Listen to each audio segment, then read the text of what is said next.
Most people think loneliness and solitude are the same, but they couldn't be more different. And understanding the difference explains why some people thrive with just a few friends. You know that feeling when your phone buzzes with another group invitation, and instead of excitement, you feel drained? Like you'd rather spend your Saturday reorganizing your bookshelf than sit at a brunch making small talk about nothing that really matters? Almost everyone watching this has felt that, and it makes you wonder, wait, is there something wrong with me? For years, I thought there was, until I discovered what psychologists have been quietly studying for decades about people who genuinely prefer smaller social circles or even solitude itself. Here's the fascinating part. Loneliness and chosen solitude are not the same thing. Loneliness is that painful, distressing feeling that your social needs aren't being met. Solitude, on the other hand, is a conscious choice, and you can live a mostly solitary life and feel completely content. Think about it. You might know someone with 3 close friends who have been inseparable for years. Then there's someone with 800 Instagram followers who still feels empty inside. What matters isn't the number of friends, it's the quality of the connections you have, the people who actually see you, understand you, and respect you. Here's where it gets counterintuitive. People who prefer a smaller circle of friends aren't avoiding connection. They're seeking something deeper, something meaningful.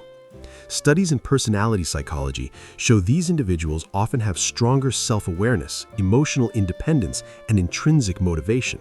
In other words, they do things that matter to them, not because anyone is watching. They're not broken. Your brain just functions differently, and that's a strength. Their inner life is rich enough that needing approval from everyone else isn't a priority, and that's okay. Research backs this up. Psychologists call it emotional self-regulation, the ability to handle your own feelings without constantly asking someone else to fix them. Think of it like being your own emotional coach.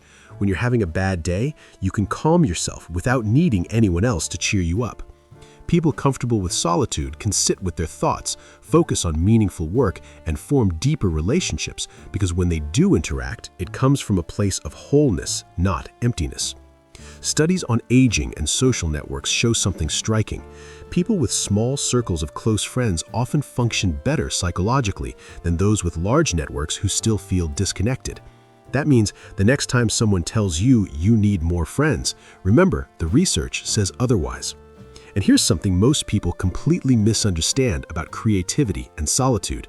I'll reveal it in a moment. The twist is this. Solitude doesn't just make you emotionally healthier, it can make you more creative than most extroverts. Einstein said the monotony and quiet of a solitary life stimulates the creative mind, and modern neuroscience agrees. When you aren't constantly reading faces, managing group dynamics, or performing expected social scripts, your brain can enter what psychologists call divergent thinking mode, your mind connecting dots that nobody else sees, like when a light bulb suddenly clicks over your head, or when you solve a problem in a completely new way. People with fewer friends aren't missing inspiration, they're creating space for it. Of course, solitude isn't perfect. Chronic loneliness, that feeling of being disconnected even when surrounded by people, can hurt attention, cognition, and health over time.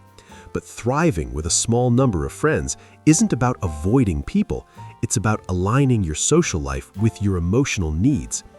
It's the difference between choosing your people wisely and being trapped by social expectations. Here's how it works in practice.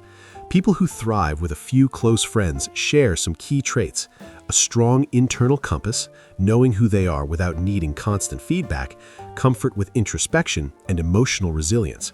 They don't fear their own company because they see solitude as space, not emptiness. Think about your friend who rarely posts online, but somehow always has brilliant ideas. That's divergence in action, using quiet time to think, create, and process.